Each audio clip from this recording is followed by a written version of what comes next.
नमस्ते बच्चों। आज हम मानव उत्सर्जन तंत्र का भाग 5 पढ़ रहे हैं, जिसमें हम ये देखेंगे कि कैसे हमारी जो किडनी है, वृक्क है, वो उनका जो फंक्शन क्या है इनका, यूरिन बनाना। तो इस फंक्शन को कैसे रेगुलेट किया जाता है, इसको हम समझने का प्रयास करेंगे। तो देखो, इसमें जो हमारी बॉडी के अंग या रसायन या हार्मोन काम आते हैं, उनके नाम सबसे पहले मैं आपको बताती हूँ। तो सबसे पहला नाम यहाँ पर आता है एक अंतःस्रावी ग्रंथि का, जिसको हम कहते हैं हाइपोथैलेमस। ये अंतःस्रावी ग्रंथि हमारे मस्तिष्क में स्थित होती है। ठीक है। दूसरा नाम यहाँ पर आता है एडीएच। एडीएच का पूरा नाम है एंटी डाययूरेटिक हार्मोन। ठीक है। तीसरा नाम यहाँ पर आता है जेजीए। जेजीए का पूरा नाम है जस्टा ग्लोमेरुलर एपरेटस। ये बच्चों विशेष प्रकार की संवेदी कोशिकाओं का समूह होता है।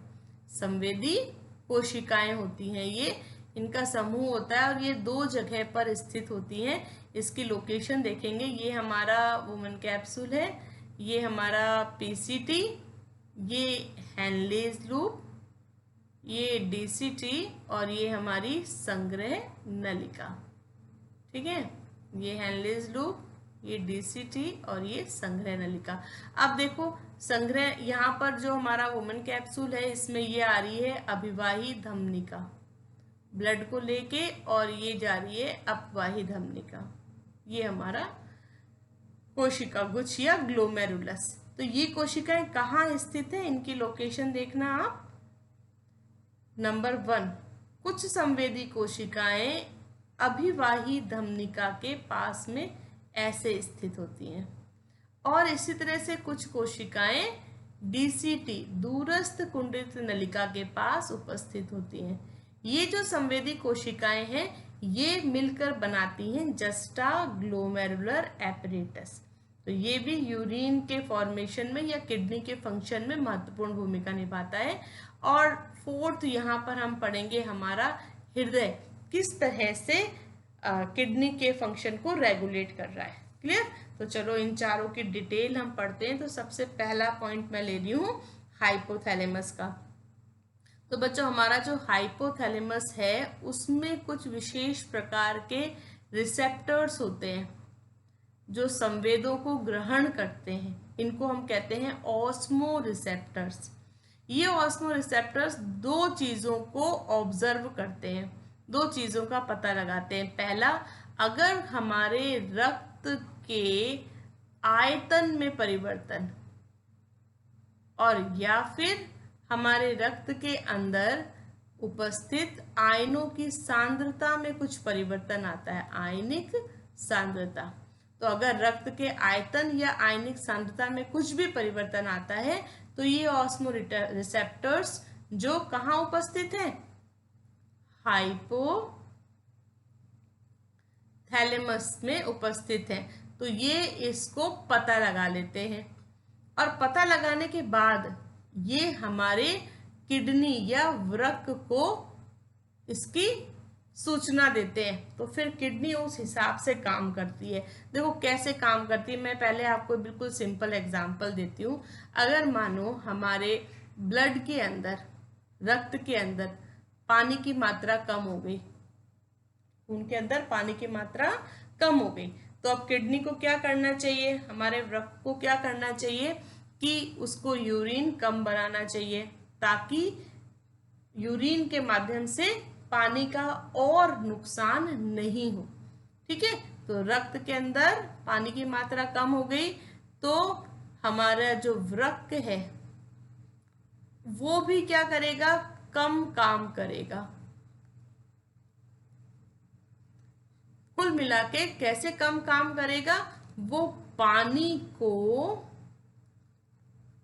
पुनः अवशोषित कर लेगा, पानी के पुनरावशोषण को बढ़ा देगा। तो इस तरह से जब पानी का पुनः अवशोषण बढ़ जाएगा, तो ये जो पानी की कमी हो रही थी, ये पानी की कमी अब पूरी हो जाएगी। है ना। तो अब ये जो सारा मैंने यहाँ पे आपको उदाहरण दिया, ये काम वास्तव में होता कैसे है उसको अब हम समझना शुरू करते हैं। ठीक है, तो मैं यहाँ पर शुरू कर रही हूँ यही पानी की कमी के साथ में। तो सपोज हमारे कंडीशन क्या है कि हमारा जो रक्त है, रक्त में से पानी की अतिरिक्त मात्रा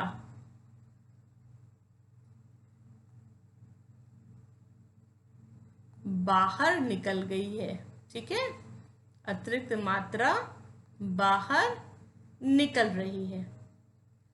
ठीक है, तो इसकी वजह से क्या होगा, आयनिक सांद्रता बढ़ जाएगी और रक्त का आयतन कम हो जाएगा, है ना। पानी ज्यादा निकल जाएगा तो आयनिक कंसंट्रेशन बढ़ जाएगी और रक्त का आयतन कम हो जाएगा क्योंकि पानी ज्यादा निकल रहा है। तो अब इस कंडीशन में क्या होता है, अगर पानी की अतिरिक्त मात्रा निकलते ही ये ऑस्मोरिसेप्टर्स पता लगा लेंगे कि भाई रक्त का आयतन कम हो गया, आयनिक सांद्रता बढ़ गई, तो क्या करना है, तो तुरंत ये जो हमारा हाइपोथैलेमस है ये एक हार्मोन निकालना शुरू कर देता है, एंटी डायूरेटिक हार्मोन। इस हार्मोन का एक नाम और होता है वैसोप्रेसिन।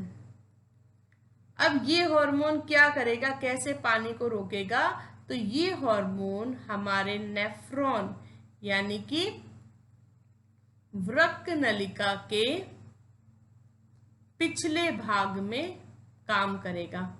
पिछला भाग यानी कि कौन कौन से भाग, हमारे दूरस्थ कुंडलित नलिका और हमारी संग्रह नलिका। ये हार्मोन वृक्क नलिका के पिछले भाग में पानी का पुनरावशोषण बढ़ा देंगे, पुनरावशोषण बढ़ा देंगे। ठीक है, अब पानी का पुनः अवशोषण बढ़ जाएगा तो क्या होगा, वापस रक्त का आयतन जो है वो संतुलित हो जाएगा। ठीक है, रक्त का आयतन संतुलित हो गया और इसके बाद भी पानी का पुनः अवशोषण होता रहेगा तो क्या होगा, रक्त का आयतन धीरे धीरे बढ़ जाएगा। और जैसे ही रक्त का आयतन बढ़ा, ऑस्मोरिसेप्टर्स वापस कहेंगे रक्त का आयतन बढ़ गया, कुछ करो, है ना। अब क्या करना है, अब आयतन बढ़ गया तो पानी की मात्रा को बाहर निकालना है, तो वापस ये एडीएच ही काम करता है। क्या काम करता है, देखो एडीएच का एक और फंक्शन होता है, ये हमारी रक्त वाहिनियों में संकुचन पैदा करता है। तो जो रक्त वाहिनी इतनी मोटी थी पहले, उसको संकुचित कर दिया, वो ऐसी पतली हो गई। अब से जो एक तो इसमें जो रक्त बह रहा है उसका दाब और एक जो यहाँ रक्त बह रहा है उसका दाब, तो अपेक्षाकृत यहाँ पर रक्त का दाब ज्यादा हो जाएगा। तो ब्लड प्रेशर को रक्त वाहिनियों में संकुचन के द्वारा एडीएच यानी एंटी डाययूरेटिक हार्मोन ने बढ़ा दिया। अब रक्त दाब के ज्यादा होते ही ग्लोमेरुलस फिल्ट्रेशन रेट बढ़ जाती है। ग्लोमेरुलस फिल्ट्रेशन रेट क्या है, हम पिछले वीडियो लेसन में पढ़कर आए हैं कि ये जो केशिका गुच्छ से यहाँ पर निस्यंदक छन के आता है, फिल्ट्रेट छल के आता है, इसके छनने की दर, तो ये दर बढ़ गई। तो अब यहाँ पर पानी की ज्यादा मात्रा छनकर आ जाएगी। तो इस तरह से जो ये रक्त का बढ़ा हुआ आयतन था, इसको एडीएच ने वापस कंट्रोल कर लिया। क्लियर। तो इस तरह से हमारा हाइपोथैलेमस काम कर रहा है। तो एक बार इसको वापस देखें कैसे काम कर रहा है। रक्त में पानी की मात्रा रक्त से ज्यादा बाहर निकल रही थी, तो हाइपोथैलेमस ने एडीएच को रिलीज किया। एडीएच ने क्या किया, डीसीटी और संग्रह नलिका वाले क्षेत्र में पानी के पुनरावशोषण को बढ़ा दिया। अब क्या हुआ, पानी का आयतन पहले तो संतुलित होगा, फिर धीरे धीरे आयतन बढ़ना शुरू हो जाएगा। जब आयतन बढ़ना शुरू हो जाएगा तो क्या करना है, अब पानी को बाहर निकालना है। तो वापस एडीएच क्या करता है, ये रक्त वाहिनियों में संकुचन लाता है, उसको सिकोड़ता है, जिससे ब्लड प्रेशर बढ़ जाता है। ब्लड प्रेशर बढ़ते ही जीएफआर बढ़ जाती है, और जीएफआर बढ़ते ही ब्लड में से अतिरिक्त पानी छन कर वोमन कैप्सूल में आ जाता है। तो इस तरह से हाइपोथैलेमस हमारे किडनी के फंक्शन को नियंत्रित कर रहा है। क्लियर, ये पॉइंट क्लियर हो गया। तो चलो अब सेकंड ये क्लियर हो गया। अब हम पढ़ेंगे ये एडीएच क्या कर रहा है। तो चलो एडीएच को देखते हैं। एंटी डायूरेटिक, एडीएच का रोल तो हम पढ़कर आ गए। अब हमें पढ़ना है जेजीए, है ना। जेजीए का क्या रोल है, जस्टा ग्लोमेरुलस एपरेटस, ये क्या कर रहा है। तो देखो, अगर हमारी, मैं इसको शुरू कर रही हूं, हमारी कंडीशन क्या है, हम कंडीशन क्या लेके चल रहे हैं कि हमारा जो ग्लोमेरुलस फिल्ट्रेशन रेट जीएफआर, ये हमारी कुछ इसकी जीएफआर जो है, ये जो छन्ने की दर है ये कम है, ठीक है। पानी के छन्ने फिर निस्यंदन की जो दर है, ब्लड में से जो फिल्ट्रेट यहाँ पर छन रहा है वोमन कैप्सूल में, इसके छन्ने की दर थोड़ी सी कम है, ठीक है। अगर ऐसा है तो ये जो हमारा जेजीए एपरेटस है, इसकी कोशिकाएं रेनिन नाम के एक पदार्थ को स्त्रावित करती हैं, और ये जो रेनिन है, ये रेनिन हमारे रक्त में उपस्थित रक्त के अंदर एक पदार्थ उपस्थित है जिसका नाम है एंजियोटेंसिनोजन। ये हमारे रक्त के अंदर उपस्थित है। अब ये रक्त में उपस्थित एंजियोटेंसिनोजन को, ये जो रेनिन है ना, ये इसको बदलता है। किसमें बदलता है, angiotensin first and angiotensin second, ठीक है। तो जेजीए ने रेनिन निकाला, और रेनिन ने क्या किया, रक्त में जो एंजियोटेंसिनोजन प्रेजेंट था उसको एंजियोटेंसिन फर्स्ट और एंजियोटेंसिन सेकेंड में बदल दिया, ठीक है। अब ये जो एंजियोटेंसिन सेकेंड है, ये क्या करता है, ये हमारी रक्त वाहिनियों को संकुचित करता है, ठीक है। अब जब रक्त वाहिनियां संकुचित होंगी तो क्या होगा, हमारा रक्त दाब बढ़ेगा, और रक्त दाब बढ़ेगा तो सीधा सीधा हमें पता है जीएफआर भी बढ़ जाएगी, ठीक है। तो ग्लोमेरुलस फिल्ट्रेशन रेट को हमने क्या किया, इंक्रीज कर दिया, बढ़ा दिया। दूसरा काम, ये एंजियोटेंसिन 2 ये एक काम और करता है। ये क्या करता है, ये एड्रिनलिन कॉर्टेक्स से एक हार्मोन को स्त्रावित करवाता है जिसका नाम है एल्डोस्टेरोन। ये एक हार्मोन है, इसका स्त्राव शुरू हो जाता है। और ये एल्डोस्टेरोन क्या करता है, इसका क्या रोल है, देखो इसका बहुत इंपॉर्टेंट रोल है। ये क्या करता है, सोडियम और पानी इनके पुनरावशोषण को बढ़ा देता है। पुनरावशोषण को बढ़ा देता है, ठीक है। इन दोनों के पुनरावशोषण को कहाँ पे बढ़ाता है, कौन से भाग में, तो वही डीसीटी और संग्रह नलिका वाले क्षेत्र में।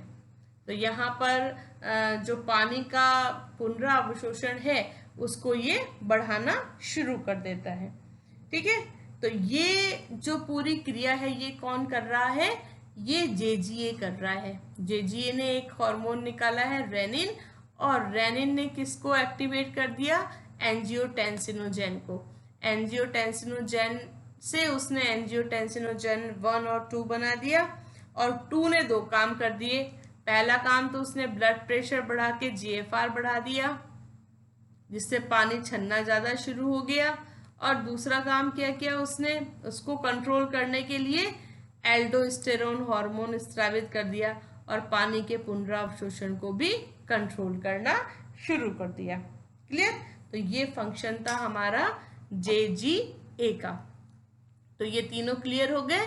अब हम देखें हमारा हार्ट का यहाँ पर क्या रोल होता है, हमारा हृदय यहाँ पर क्या काम करता है। चलो, अभी जो हम लोगों ने इफेक्ट पढ़ा था जेजीए सेल्स का या जेजीए एपरेटस का, उसको एक नाम दिया जाता है रेनिन एंजियोटेंसिन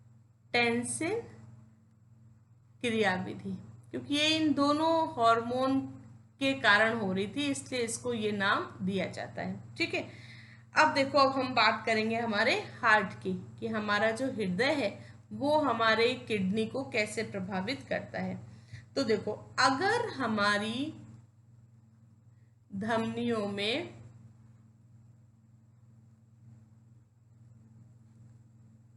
रक्त का प्रवाह तेज हो, धमनी के अंदर रक्त का प्रवाह कैसा है, तेज है, ब्लड तेजी से दौड़ रहा है, तो उस कंडीशन में हमारे हार्ट से एक फैक्टर रिलीज होता है जिसको ANF कहते हैं, एट्रियल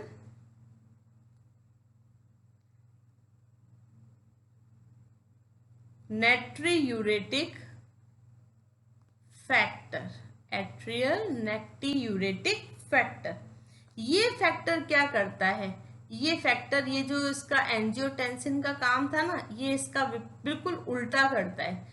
तो एंजियोटेंसिन क्या कर रहा था, संकुचन का काम कर रहा था ब्लड वेसल का, तो ये ANF क्या करता है, ये हमारी रक्त वाहिनियों को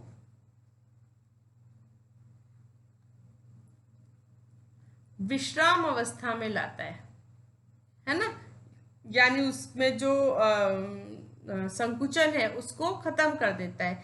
इस क्रिया को हम कहते हैं वैसोडाइलेशन, वैसोडाइलेशन।